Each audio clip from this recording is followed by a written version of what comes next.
Bonjour Sciences Po Lille, nous voilà réunis aujourd'hui, loin de notre belle capitale lilloise, mais bel et bien à Paris, pour le lancement de notre nouvelle émission Hors Cadre. Alors que l'on ne parle que de conflits d'intérêts, de fake news et d'incompétences dans ce domaine, nous allons rendre visite dans quelques instants à ceux qui cherchent à repenser l'information.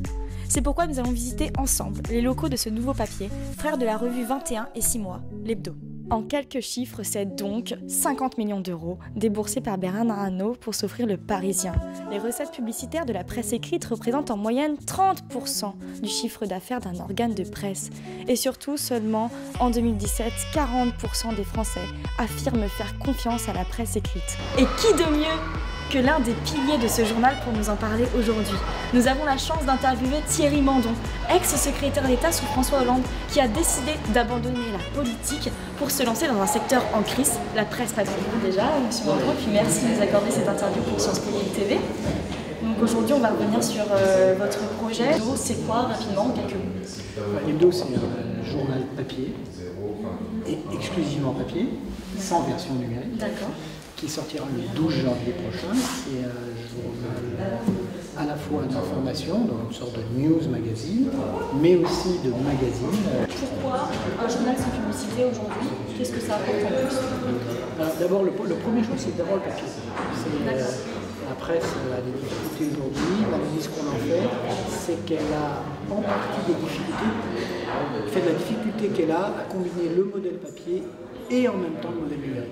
Et qu'il faut choisir ou l'un ou l'autre. Deuxième option fondamentale, qui est la question en effet de la publicité. La publicité, pour nous, ça a plusieurs inconvénients dans la presse papier. Premièrement, ça tire les médias vers les CSP+. Les annonceurs sont intéressés par les catégories les plus consommatrices, les plus aisées. Et donc ça fait un biais sociologique qui détourne la presse d'un lectorat très très large.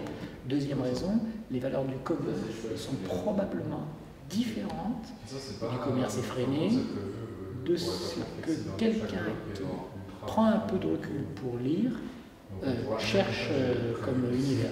L'univers, celui qui se pose pour lire un journal, c'est un univers de recul, de durabilité, peut-être de participation. Pourquoi vous avez décidé de vous lancer dans ce secteur alors qu'aujourd'hui on dit que l'information a sa place plutôt sur Internet finalement? Parce qu'il y a un paradoxe, le livre, l'économie. Depuis 10 ans, bon an, mal an, se maintient tout à fait, voire même progresse légèrement de 1 à 2% par an. Donc il n'y a pas de problème du papier, contrairement à ce qu'on dit. Le numérique n'a pas détruit le besoin de lecture et le besoin de lire du papier. C'est donc pas la crise du papier qui explique les difficultés de la presse, c'est, nous semble-t-il, une crise spécifique à la presse. Et cette crise de la presse tient au fait qu'à la fois tiraillée entre l'immédiateté du numérique, les journaux ont perdu de leur qualité, de leur densité, poussés sous pression de la publicité, ils ont perdu la diversité de lectorat. D'accord, donc pour vous, il y a une crise de l'information en fait, et de moyens de renvoyer l'information avec des chaînes de télévision comme BFM TV ou l'utilisation de Twitter par exemple. Pour vous, c'est pas quelque chose de bon pour l'information aujourd'hui? Je ne sais pas si c'est bon ou c'est pas bon, ce qui est sûr, c'est qu'aujourd'hui, les gens sont informés, bien ou mal informés, mais l'information, ils l'ont en effet sur les réseaux sociaux, sur la télévision continue, sur les gratuits dans le métro. Et les journaux qui ne se repositionnent pas par rapport au fait que les gens sont informés sont des journaux qui vont avoir des difficultés. On pense, nous, que sur ce matelas d'informations de bonne ou de moins bonne qualité, il faut remettre du contenu, de la valeur ajoutée, de la qualité de traitement, de la perspective, de la profondeur, du recul, pour qu'il y ait une vraie valeur ajoutée à lire un journal. Et c'est donc ça notre travail, c'est considérer que les gens sont informés, mais rajouter à leur niveau de base d'information des éléments pour qu'ils puissent se faire des opinions adultes sur l'actualité du monde dans lequel ils vivent. En quoi le journal va révolutionner le lien entre journal et lecteur? On a tendance à dire qu'il se dégrade en ce moment. Mais dans la presse classique, le lecteur, c'est un lecteur. C'est quelqu'un qui a pour fonction de lire le journal et éventuellement de temps en temps d'envoyer une lettre qu'on ne retrouve pas dans le courrier des lecteurs. Je pense qu'avec le besoin de participation qu'il y a dans la société, mais aussi avec le besoin d'identification des lecteurs au titre auxquels ils sont abonnés. Il faut aller proposer des espaces de participation beaucoup plus importants.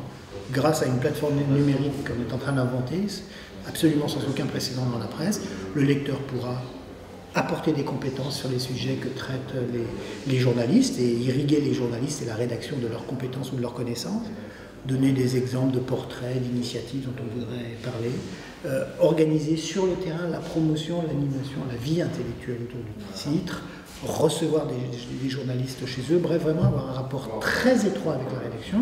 Ils n'écrivent pas. Être journaliste, c'est toujours un métier, mais ils irriguent en permanence le terreau qu'est une rédaction pour que la rédaction soit parmi ses lecteurs et pas de Paris en train de parler à des gens très éloignés. D'accord. Et donc, quelle est la différence notamment entre un lecteur lambda et un journaliste? C'est quoi être journaliste aujourd'hui? Être journaliste, c'est donner forme, épaisseur et crédibilité à du contenu qui vous préexiste. Pendant longtemps, les journalistes étaient des gens qui amenaient de l'information. Le bruit de fond aujourd'hui, des réseaux sociaux, des télés en continu, des radios, des journaux gratuits, fait que l'information, elle est là. Et tout le monde vit au milieu d'une information. En revanche, cette information, elle peut être fausse, les fake news, elle peut être relative, elle peut être trop engagée. Le journaliste a besoin de mettre en perspective ces informations-là, donner, et d'une certaine manière faire de l'éducation populaire, faire grandir le lecteur pour qu'il puisse librement se faire une opinion sur les faits dont il a connaissance. D'accord. Et vous venez de parler de fake news, alors ça sonne un peu à l'oreille puisque c'est un phénomène qu'on entend beaucoup en ce moment. Justement, qu'est-ce que vous pensez de tout ce phénomène dénoncé par tout le monde? Est-ce que vous pensez que il y a un réel mouvement de fake news aujourd'hui dans la société? Ou est-ce que c'est amplifié finalement si on regarde les indicateurs de la défiance des citoyens vis-à-vis de l'information, des journalistes et des grands médias, on se rend bien compte qu'il y a quand même des craintes à ce qu'une information ne soit pas suffisamment vérifiée ou de qualité pour qu'elle soit juste.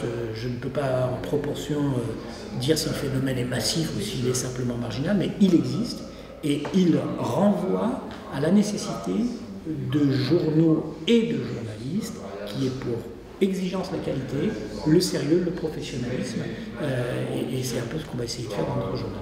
D'accord. Et enfin, une question sur le fait qu'aujourd'hui, les médias, les plus grands médias, Le Figaro, Libération, sont détenus par une poignée de personnes qui n'ont pas pour milieu originel le domaine de la presse. Est-ce que vous pensez que c'est un problème aujourd'hui qu'une poignée d'entrepreneurs détiennent ces médias?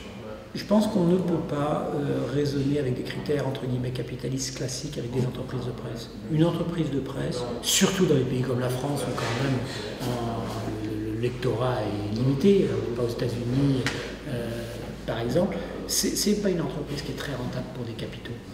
Et donc les gens qui y mettent de l'argent ne doivent pas s'attendre à gagner beaucoup de sous. Si malgré ça des grands, entre guillemets, capitaines d'industrie, capitalistes classiques, investissent dans la presse, c'est qu'ils ont d'autres intentions.